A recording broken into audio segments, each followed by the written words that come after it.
महिला बस बाहर सब्जी खरीदने जाना चाहती थी, लेकिन जैसे ही उसने दरवाजा खोला वह डर के मारे देखती है कि दरवाजे के सामने एक विशाल काली दीवार खड़ी है। पति पत्नी यह देखकर तुरंत हैरान रह गए। उन्हें बिल्कुल भी समझ नहीं आया कि पिछली रात क्या हुआ था। यह काली दीवार कहां से आई। शुरू में दोनों ने सोचा कि यह किसी की शरारत है, लेकिन जब वे खिड़की से बाहर जाने की तैयारी कर रहे थे तो उन्होंने डर के मारे देखा कि सभी निकास रहस्यमय काली दीवार से बंद हो चुके हैं। इतना ही नहीं, यह ईंट की दीवार विशेष सामग्री से बनी है। निक चाहे जितना भी कोशिश करे, यह काली दीवार हिलती तक नहीं। यह दृश्य देखकर पत्नी लिसा ने तुरंत पुलिस को बुलाने का सोचा, लेकिन अजीब बात यह थी कि इस समय दोनों के फोन पर कोई सिग्नल नहीं आ रहा था। हेलो। जब वे पूरे घर में सिग्नल खोज रहे थे, निक ने एक अजीब बात देखी। उसने देखा कि जैसे ही इलेक्ट्रॉनिक उपकरण काली दीवार के पास आते हैं वे प्रभावित होते हैं। जाहिर है यह काली दीवार ही फोन के सिग्नल खोने का असली कारण है। बाहर जाने की जल्दी में लिसा ने तुरंत दराज से इलेक्ट्रिक ड्रिल निकाली और बिना कुछ कहे काली दीवार में ड्रिल करने लगी। लेकिन दोनों के लिए चौंकाने वाली बात यह थी कि चाहे वे कितनी भी कोशिश करें, ये काली दीवार बिल्कुल भी क्षतिग्रस्त नहीं हुई। अविश्वासी दंपति ने बारी बारी से ड्रिल की, लेकिन भले ही ड्रिल बिट से चिंगारियां निकलने लगी, यह काली दीवार फिर भी पूरी तरह से सुरक्षित रही। मजबूर होकर उन्होंने ड्रिल के पास की दीवार को ड्रिल किया, लेकिन परिणाम ने उन्हें निराश कर दिया। उनकी दीवार के बाहरी हिस्से को पूरी तरह से रहस्यमयी काली दीवार ने घेर लिया था। दोनों यह देखकर तुरंत हैरान रह गए। इतनी बड़ी मात्रा में काम एक रात में कैसे पूरा हुआ। लेकिन इसी समय पड़ोसी के घर से आवाज आई, जिससे दोनों को उम्मीद की किरण नजर आई। आवाज सुनने का मतलब था कि यह दीवार काले ईंटों से बंद नहीं हुई थी। जैसा कि उम्मीद थी, इलेक्ट्रिक ड्रिल के नीचे उन्होंने जल्दी से इस दीवार को तोड़ दिया और पड़ोसी दंपति से मिल गए। थोड़ी बातचीत के बाद उन्हें पता चला कि वे भी काली दीवार से घर में फंसे हुए थे। कोई नहीं समझ पा रहा था कि यह काली दीवार कहां से आई और इसके पीछे असली मकसद क्या था। और भी बुरी बात यह थी कि समय के साथ घर की पानी की आपूर्ति भी बंद हो गई थी, और पानी की आपूर्ति खोने का मतलब ये था कि वे जल्द ही प्यास से मर जाएंगे। यह स्थिति देखकर निक गुस्से से भर गया और उसने फोन उठाकर काली दीवार पर फेंक दिया। लेकिन इस हरकत से उसे एक नई खोज हुई। टूटे हुए फोन के पुर्जे काली दीवार पर चिपक गए। क्या यह काली ईंटें चुंबक से बनी हैं? अपने विचार की पुष्टि करने के लिए उसने तुरंत बड़ी मात्रा में लोहे की वस्तुएं निकाली और पूरी काली दीवार पर समान रूप से फैला दी। थोड़ी कोशिश के बाद उसने पाया कि काली दीवार में वास्तव में एक रहस्य छिपा था, और वह यह था कि काली दीवार की चुंबकीय शक्ति अलग अलग थी। शायद काली दीवार का रहस्य इन 4 सबसे मजबूत चुंबकीय बिंदुओं में छिपा था। लेकिन जैसे ही दोनों सोच रहे थे, दीवार पर लोहे की वस्तुएं अचानक हिलने लगीं। शुक्र है कि निक ने तेजी से प्रतिक्रिया दी और समय पर अपनी पत्नी को चोट से बचा लिया, लेकिन दुर्भाग्य से उसकी पीठ पर लौटे हुए लोहे के टुकड़े से चोट लग गई। मजबूरी में उसने पहले अपनी पत्नी से अपने घाव को बांधने के लिए कहा। थोड़ी देर आराम करने के बाद दोनों ने पड़ोसी के घर की ओर जाने वाले छेद को बड़ा करना शुरू किया।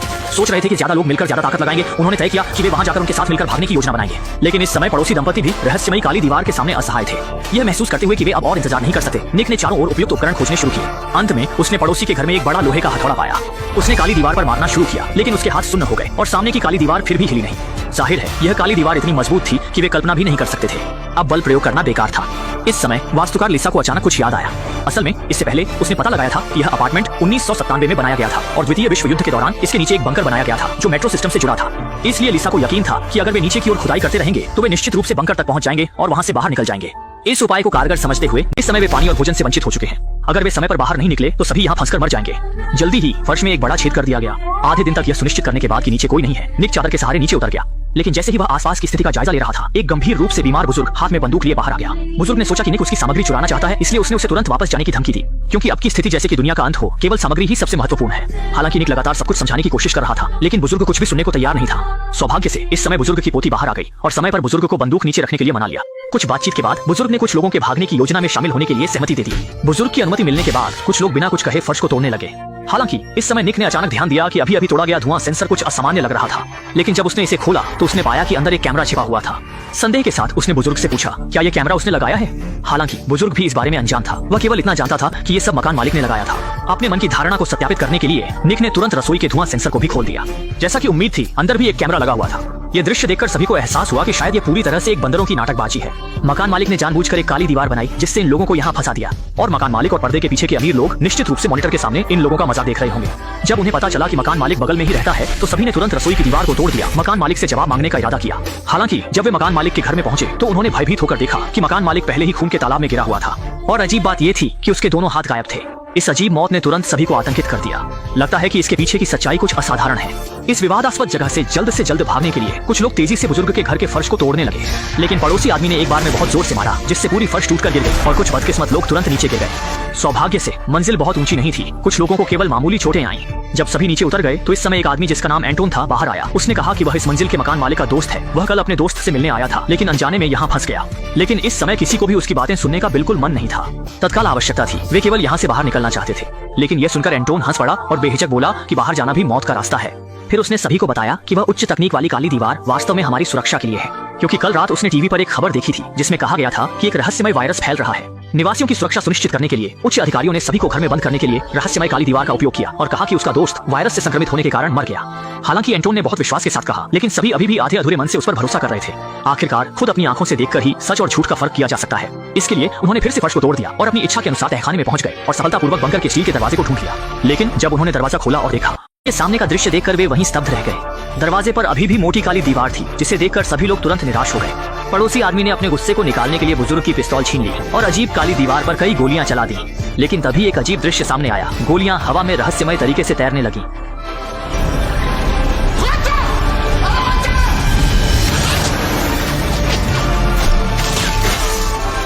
कुछ युवा लोग तेजी से प्रतिक्रिया करते हुए बच गए, लेकिन बुजुर्ग इतना भाग्यशाली नहीं था। उसे वापस लौटती गोली ने सीने में छेद कर दिया। अंततः अत्यधिक रक्तस्राव के कारण उसकी मृत्यु हो गई। इस घटना के बाद सभी ने इन काली दीवारों की भयानकता को समझा और भागने का विचार छोड़ दिया। सौभाग्य से उनका आत्मसमर्पण निक को प्रभावित नहीं कर सका। वह दृढ़ता से मानता था कि मकान मालिक की मौत का संबंध रहस्यमय काली दीवार से है और काली दीवार के पीछे की सच्चाई को उजागर करने के लिए कुछ लोगों ने मकान मालिक के घर लौटने का फैसला किया, ये देखने के लिए कि क्या कोई उपयोगी सुराग मिल सकता है। कमरे में कोई उपयोगी चीज नहीं मिली, लेकिन ध्यान देने वाले निक ने देखा कि मकान मालिक का यह लिविंग रूम उसके ऊपर के लिविंग रूम से काफी छोटा है। वास्तव में उसने खोजबीन के बाद पाया कि एक दीवार के पीछे एक खाली जगह है। इसका मतलब है कि एक छिपा हुआ कमरा है। जब वह इसे खोलने का तरीका खोज रहा था, पड़ोसी आदमी ने एक दराज से एक रिमोट कंट्रोल निकाला। उसने बस इसे बेतरतीब ढंग से दबाया और छिपे हुए कमरे से आवाज आई। स्पष्ट रूप से यही छिपे हुए कमरे को खोलने का नियंत्रक था। लेकिन पासवर्ड क्या था? इस समय निक को अचानक कुछ याद आया। उसने हल्के से रिमोट कंट्रोल पर आटा फूंका और अगले ही पल 4 फिंगरप्रिंट दिखाई दिए और 4 अंकों के केवल 24 संयोजन थे। लगातार प्रयासों के बाद अंततः उन्होंने छिपे हुए कमरे का दरवाजा खोल दिया, जिसमें कुछ कंप्यूटर रखे थे और उन पर सभी निगरानी दृश्य थे। मकान मालिक छिपे हुए कैमरों के माध्यम से सभी निवासियों के घर की स्थिति को स्पष्ट रूप से देख सकता था। जाहिर है मकान मालिक एक विकृत व्यक्ति था जो झांकने का शौक रखता था, लेकिन अब इन बातों पर ध्यान देने का समय नहीं था। तत्काल आवश्यकता थी काली दीवार के रहस्य को समझने की। और जब उन्होंने पिछले निगरानी वीडियो देखे तो सभी ने पाया कि ईंट की दीवार 4 बजे अचानक बिना किसी को खबर हुए प्रकट हो गई थी। निगरानी दृश्य के आगे बढ़ने के साथ निक ने देखा कि पहली मंजिल पर रहने वाला प्रोग्रामर जो एंटोन का दोस्त था, उसने रहस्यमय काली दीवार को खोलने में सफलता प्राप्त की थी। हालांकि निगरानी ने काली दीवार के खुलने का दृश्य नहीं दिखाया, लेकिन लगातार फ्लैशलाइट के बाद दरवाजे की दीवार पर गलियारे की रोशनी का दृश्य स्पष्ट रूप से देखा जा सकता था।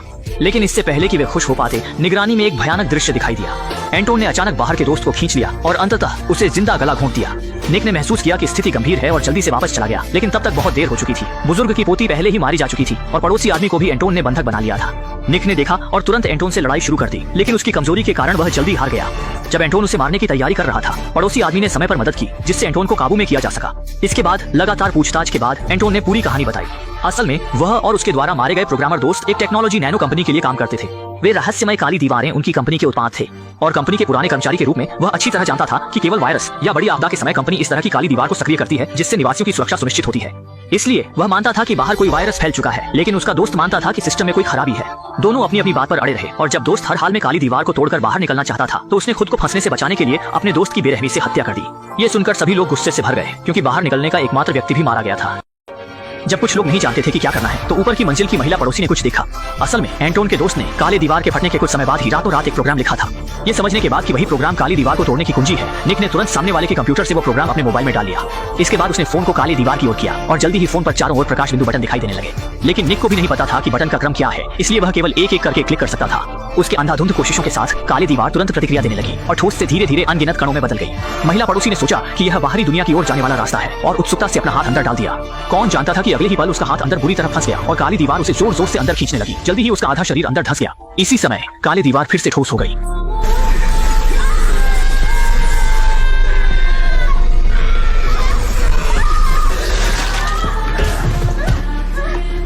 आखिरकार महिला पड़ोसी की मौत टालना संभव नहीं हुआ। यह दृश्य देखकर एंटोन ने ताना मारते हुए हंसी उड़ाई, जबकि महिला पड़ोसी का पति दुखी होकर लगातार गोली मारकर एंटोन को मार दिया।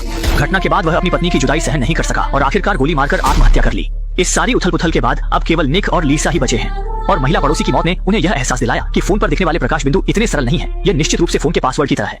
सही क्रम में डालने पर ही काले दीवार को अनलॉक किया जा सकता है और आगे के 2 लोग केवल बहुत सावधानी बरत सकते हैं। जब निक ने प्रकाश बिंदु को दबाने की कोशिश की तो फोन पर दिखाई देने वाली फ्लैशलाइट ने लीसा को कुछ याद दिलाया, क्योंकि चारों बटन एक निश्चित संख्या में फ्लैश को ट्रिगर करते हैं। इसका मतलब है कि वे फ्लैश की संख्या के माध्यम से 4 बटन के क्रम को निर्धारित कर सकते हैं और एंटोन के दोस्त द्वारा काले दीवार को खोलते समय की फ्लैश स्क्रीन को संयोग से कैमरे ने रिकॉर्ड कर लिया था।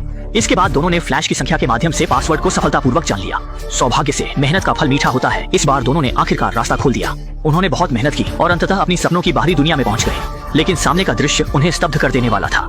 उन्होंने देखा कि सभी इमारतें रहस्यमय ईंटों से पूरी तरह से ढकी हुई थीं। भ्रमित दोनों पहले कार में बैठ गए लेकिन तभी कार का रेडियो अचानक चालू हो गया, जिसमें कहा गया कि इस बार की काली दीवार संकट एंटोन की नैनो टेक्नोलॉजी कंपनी में लगी बड़ी आग के कारण हुई थी। सिस्टम के क्षतिग्रस्त होने के कारण काले दीवार तंत्र स्वतः सक्रिय हो गया, जिससे यह त्रासदी हुई और बाहर घूम रहे अन्य लोग सुरक्षित स्थान पर इकट्ठा हो गए हैं। ये सुनकर निक और लीसा भी धीरे धीरे कार चलाकर सुरक्षित स्थान की ओर बढ़ने लगे और फिल्म यहीं समाप्त हो गई।